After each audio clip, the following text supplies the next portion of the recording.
Something a little different today. We've got a package deal with an 01 Monaco Dynasty 38 PBS, very nice diesel pusher, and a little Chevy Sonic LT that's a 2014 back here. Pardon me if I got some extra shoddy cam work today. I'm kind of jumping back and forth between cheat sheets on this. It's a little difficult to try to remember two at one time. So, you're going to have questions. You know, when you're shopping at this level of the market, everyone has very specific questions. This video is not here to answer everything for you. I'm here to give you just a couple gloss over the details ideas to see if this is something that looks like it would be worth your time. After that, I highly recommend you come visit it in person, or give us a call to meet a sales contact to get your detail type stuff answered. So we've got the Own and Quiet Diesel 7500 up front, and I can't tell if it's picking up on the video, but it's running right now. It runs like a top, starts like virtually instantly. You couldn't ask for that to be in much better shape. The motorhome itself has about 106,000 miles on it. The Chevy Sonic in the back, it has a total of 24,500 miles. 18,000 of that is actual driving miles. 7,000 of that is towing miles. The previous owners tracked that and split that up for us. Tires look fantastic. That's always a big question. Tires and roof on this are fantastic. I can't find any defects that way. The only defects known on the motorhome here are the power adjustable pedals are not functioning. Previous owners just didn't care. And the little power adjustable footstool for the passenger is not functioning. Other than that, they both appear to be in top shape and running order. This thing is virtually new down here. The miles are extremely low for what it is. Now, again, this is coming as a package deal. The previous owners, they're just done RVing. They're just done, so they're cashing in their chips basically. The tow bar system, everything is all included. So if this looks like the right rig for you, you just hop in the driver's seat, turn the key, head home. That's it. You don't have to worry about getting parts installed. You don't have to worry about any of that. You know, we can do financing here. We can do anything you need. We can do all that. Oh, look at this vanity plate syntax with the Michigan State S. That, I like that. All right, I gotta recollect myself here a little bit. But, what was I saying? So, you know, we can get you financed. It doesn't matter where you live. We can get you all set up on these. Let's shift gears real quick and let's actually look through the car. I like the little spot check mirror for quick lane swaps. That's a nice little touch. The fairly well equipped power windows, doors, locks. You know, it's an LT, so it's got the extra fun equipment like the automatic headlights, cruise control, stereo controls, the hands-free phone link are all equipped on here, so you can keep your hands on the wheel, you know, keep your focus on driving. We've got the old touchscreen entertainment system right here. Does all kinds of good stuff for you. Oh, I had shut it off. That's why it's not working. There we go. Here, I'm going to turn that back off anyway. I don't know what they were listening to. There, it's a little beyond my capacity to operate, obviously. Just a stupid guy. Anyway, very clean. And my understanding is they didn't like run this through the detail shop. This is just how she looked. They just took care of their stuff. The only exterior thing I can mention on the motorhome is just the layer of diamond shield up front. That looks like it has weathered a little bit, but the full body paint on the pusher itself appears to be as flawless as you could hope on an L1. It's been well maintained. That roof ladder looks good. I've been up on the roof. It looks good.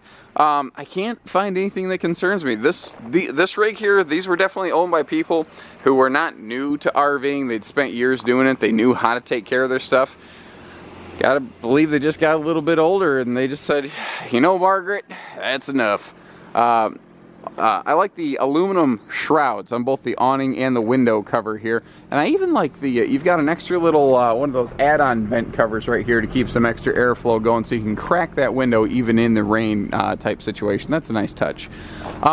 Being a diesel pusher with the engine in the back, you don't have to have a drivetrain running through the entire thing, so that allows for these huge pass-through storage areas. And in the Dynasty segment, different Monacos having different equipment. This one has the handy little slide-out cover here, or slide-out storage bin, easy access, and that's a big bag full of wheel covers, so that's probably why these wheels do look fantastic, and there's plenty of tread on them. but you're not going to have to replace those anytime soon, which is great because that can, you know, obviously cost a mint. You don't want to buy a new motorhome just to buy, you know, new tires. And I noticed a couple little things like this handy little step right here.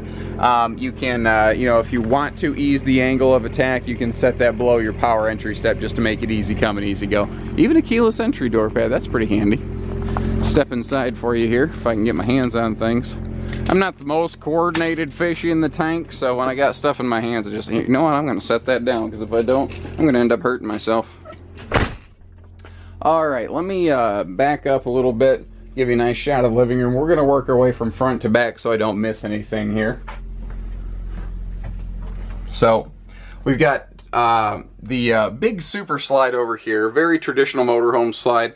Kitchen, sleeper sofa, works very well. Being this level of Monaco, we're looking at all, you know, hardwood stuff. You're not looking at like sticker wraps or anything. So this is all wood, this is wood, this is wood. You know, I like that shelf. I like that extra shelf in there. There's, you know, you never get enough storage. No one ever says, I got too much storage in my RV. So having double that shelf space is nice. And I notice here the little details like it's pitch adjust or height adjustable. That's handy. Big convection microwave too. You know, if you're just gonna cook a quick meal on the fly, that's the way to do it. Of course, we've got all solid surface countertops. I like how they recessed the stove. They didn't bother messing with an oven because nobody uses them anyway. So we've got tons of storage instead. This, we'll see the kitchen in a minute here. This kitchen's actually got some very good storage. I'm very impressed with that. I don't know why I am. It's a Monaco. I shouldn't be impressed by that, but it's still nice to see, you know? I tend to be a very towable centric guy, so every now and then when I step outside a little bit and I see, oh yeah, that's right, there's a whole other world out here and these guys get it done. I love this L-shaped little napkin lounge. This is cool, and this is where I think, my guess is this is where everyone's going to be fighting to sit at the end of the day. Everyone's going to try to be the first one to sit there. You're going to ask someone to go to the kitchen and get a drink for you so you can be the one to plop down over here. That's just my family, maybe not yours. Dual section day and night shades here, by the way, even though the windows are tinted for privacy and to block UV, you know, heat rays and stuff like that. And we do have a soft touch ceiling liner in here. I like these for a lot of reasons. First of all, if there was ever any sort of water seam failure and there was a leak in here, you'd know it. You'd know it in a heartbeat. Because the glues they use in RV construction, if the water got to it and it started to degrade that glue, it would just be a big ugly brown spot that you cannot get out of here. Secondly, they keep the RV quieter when you're on the road and when you're at your campsite. It's like, I cannot hear the generator in here. Can't. You know, it's very nice that way. It's very quiet, very calming. If you're at a park where you've got some noisy kids running across the front, banging a basketball around on things, not going to bother you. It's just not.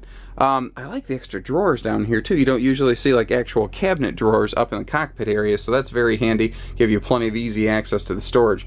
We've got dual power captain's chairs, so both of these are very easily adjustable, very comfortable. You can easily set them to exactly what you want. Of course, we've got, you know, pull down privacy shades so we can block the front off for privacy here, and you know, nice electronics complement. Beautiful Samsung HD TV up here. Backing up a little bit, trying not to fall down the wheel well. There's your look at the height of it here. Let's get dug into the kitchen. Like I said, you know, it's not that I don't like it, it's just that I'm not sure they have enough mirrors. The whole thing's, I walked in it and a couple people have noticed how you really try to not stand in front of mirrors, don't you? And no, I don't. I try not to be in front of mirrors. I think part of it could be because when I was younger, my brother had me convinced I was a vampire, and that's why my skin bubbled up and I had water blisters when I sit in the sun too long. And then I found out it was just because I'm a natural redhead, and it's just faded over time. So I guess I've always had this thing against the sun. Very traditional motorhome couples dinette, though I do love the detail of how they matched this material with that material over there. I see that a lot in the RV business where they'll do a beautiful kitchen countertop and then they'll scale down over here, and that always bothers me. It's not that big. I like that they actually spent the attention to detail here. I understand it costs money, but it can't cost that much money for a consistent, coherent looking area. I like this too. This is all actual tile. So this is all grouted in place. Very, very residential look and feel. It's got a very nice touch quality to it. Just, again, very impressed with all the storage down here. They didn't waste an inch. All the cabinet hardware too. I mean, like your doors, I've seen your hidden hinge doors on some used RVs over time. They get kind of saggy when you open them. This is all really sharp, really solid, and good condition. Big 4-door gas electric, 12 cubic foot refrigerator freezer. In today's market, there are a little bit bigger models, but for the longest time, this was the king of the jungle. There was not anything bigger than this. Beautiful luxury, you know, walk-through middle bathroom here with just a huge shower. And that is a ridiculously large skylight. It has the same footprint as the base of the shower. So tall folks like me, you're really going to enjoy this because you actually have plenty of headroom in here. The bath fan, naturally the bigger power vent fan, and that can actually operate as a whole house fan. Those things are so strong that they can help recycle air in rooms other than just this one. And I really keyed into the accent wall boards here in the bathroom. It really helps define this, like the way they did the flooring in the living room. Like you have a defined living room, you have a defined kitchen, you really have a well-defined bathroom in here. And I like that hidden or floating style mirror right there. Again, they kept with consistency, and not only is this the same solid surface material as you see there, but it's actually a one-piece molded counter and sink, so you don't have any area where water can penetrate. If you do a lot of cold camping, sometimes that can be a concern with people where, you know, seals get tight and compress and whatnot. Not going to be a problem here. Very traditional diesel pusher bath closet here, though I do like that they did add a second extra large fan. And along with the one in the bathroom, the way that they slotted this door, if you do just want some fresh air, if it's a nice cool spring or fall evening, you're really going to have some good sleeping weather because you can get excellent airflow there. Now, not only do we have a giant closet here that is washer dryer prep, we actually have a Splendid 2000 Combo-Matic washer dryer. So if you are going to do some very long distance extended trips, full timing even, you're set. This one has all of the things, you know, whatever you're looking for, it has all of the things. Again, more mirrors, so you get to look at my chicken legs in the mirror. My apologies there. And I love the full-on halo of storage up here. You're not going to be hurting for places to put stuff, and we're not even done with the storage yet. We've got, again, solid surface bedside stands on both sides of the bed. We've got the easy drawers so that everyone has their own place for their own things. We've got true queen beds, 60 by 80, actual residential queen. You're not going to have any goofy fitting sheets or anything like that. But again, for storage, holy cow, how about these things? You've got two additional extra large closets, one on each side of the bed. Up here we have just like a little bit of bonus sort of, what do I want to say, hat storage, or just, I don't know. There's no such thing as too much storage again. But over here there's actually a little swing out. The TV can swing open so you can get to all the hookups behind that. And again, updated electronics. They did an amazing job of putting very up-to-date electronics in this 01 pusher here. I'm so impressed. The carpet still has nice padding to it. The flooring obviously is not busted. Like you don't see where they dropped a bowl or a pot or a pan and they chipped this up or anything. The exterior looks fantastic. The wheels are in mint condition. This is a sweet rig, and especially with the car going with it. If you're thinking like, hey, we might go full time or something, this is an awesome option. This is right in that sweet spot where on the finance side of things, it's old enough that you're not going to go broke purchasing it. It can be into a potentially, you know, comfortable monthly budget, but it's in that sweet spot in model years that everybody's looking for right now, and I don't expect this to last real long, especially with just the flawless condition of the full body paint job and the perfect working order of the generator and everything. Mechanically, I could not find you a more sound motorhome. So give us a call, 800-256-5196, Haylett RV of Coldwater, Michigan. Take care, stay safe, have fun, and happy camping, everyone.